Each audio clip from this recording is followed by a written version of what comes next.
ഇന്നു മുതൽ നിങ്ങളുടെ സിബിൽ സ്കോർ റിപ്പോർട്ടിലും ബാങ്കുകളുടെ പ്രവർത്തനങ്ങളിലും റിസർവ് ബാങ്ക് ഓഫ് ഇന്ത്യ നിർണായകമായ മാറ്റങ്ങൾ നടപ്പിലാക്കിയിരിക്കുകയാണ്. പ്രധാനമായും 5 മാറ്റങ്ങളാണ് നടപ്പിലാക്കിയിട്ടുള്ളത്. ആഴ്ച തോറുമുള്ള അപ്ഡേഷനാണ് ആദ്യത്തെ മാറ്റം. മുമ്പ് ബാങ്കുകൾ നിങ്ങളുടെ ലോൺ അടവുകളുടെ വിവരങ്ങൾ മാസത്തിലൊരിക്കൽ മാത്രമാണ് സിബിൽ ബ്യൂറോകൾക്ക് കൈമാറിയിരുന്നത്. എന്നാൽ ഇനി മുതൽ ബാങ്കുകളും ധനകാര്യ സ്ഥാപനങ്ങളും ആഴ്ചയിലൊരിക്കൽ നിങ്ങളുടെ റീപേയ്മെന്റ് വിവരങ്ങൾ നിർബന്ധമായും അപ്ഡേറ്റ് ചെയ്യണം.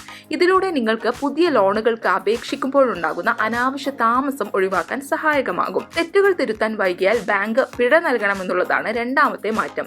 നിങ്ങളുടെ സിബിൽ റിപ്പോർട്ടിൽ വന്നിട്ടുള്ള തെറ്റായ വിവരങ്ങൾ തിരുത്താൻ പരാതി നൽകിയാൽ 30 ദിവസത്തിനകം ബാങ്കുകൾ അത് നിർബന്ധമായി പരിഹരിക്കണം. നിർദ്ദിഷ്ട സമയത്തിനുള്ളിൽ തിരുത്തിയില്ലെങ്കിൽ 30 ദിവസത്തിന് ശേഷമുള്ള ഓരോ ദിവസത്തിനും ഉപഭോക്താവിന് 100 രൂപ വീതം നഷ്ടപരിഹാരം ബാങ്ക് നൽകണം. ക്രെഡിറ്റ് സ്കോർ കണക്കാക്കാൻ കൂടുതൽ സുതാര്യവും കൃത്യവുമായ പുതിയ AI അധിഷ്ഠിത മോഡലുകൾ ക്രെഡിറ്റ് ബ്യൂറോകൾ ഉപയോഗിച്ചു തുടങ്ങുമെന്നതാണ് അടുത്ത മാറ്റം. ഇതിലൂടെ ഒരാളുടെ നിലവിലുള്ള ലോണുകൾ മാത്രമല്ല, അയാളുടെ മൊത്തത്തിലുള്ള സാമ്പത്തിക അച്ചടക്കവും കൃത്യമായി വിലയിരുത്തപ്പെടും. ഇതനുസരിച്ച് നിങ്ങളുടെ നിലവിലെ സ്കോറിൽ ചെറിയ മാറ്റങ്ങൾ ഉണ്ടായേക്കാം.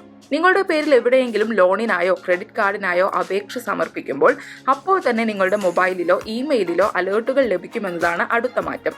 ഇതിലൂടെ നിങ്ങളുടെ അറിവില്ലാതെ ആരെങ്കിലും വ്യാജമായി നിങ്ങളുടെ ID ഉപയോഗിച്ച് ലോൺ എടുക്കാൻ ശ്രമിച്ചാൽ ഉടൻ തന്നെ അത് തടയാൻ ഈ സംവിധാനം സഹായിക്കും. പല ബാങ്കുകളിലും മാറി മാറി ലോണിന് അപേക്ഷിച്ച് അത് നിരസിക്കപ്പെടുന്നത് സിബിൽ സ്കോറിനെ നെഗറ്റീവായി ബാധിക്കാറുണ്ട്. പുതിയ നിയമപ്രകാരം ലോൺ അപേക്ഷകൾ നിരസിക്കപ്പെടുകയാണെങ്കിൽ അതിനുള്ള കൃത്യമായ കാരണം ബാങ്കുകൾ ക്രെഡിറ്റ് ബ്യൂറോകളെ അറിയിക്കണം. ഇത് ഉപഭോക്താക്കൾക്ക് തങ്ങളുടെ റിപ്പോർട്ടിലെ പോരായ്മകൾ കൃത്യമായി മനസ്സിലാക്കി തിരുത്താൻ അവസരം നൽകും. പുതിയ മാറ്റങ്ങൾ വായ്പ എടുക്കുന്ന ഉപഭോക്താക്കൾക്ക് കൂടുതൽ സംരക്ഷണവും സുതാര്യതയും നൽകുന്നതാണ്.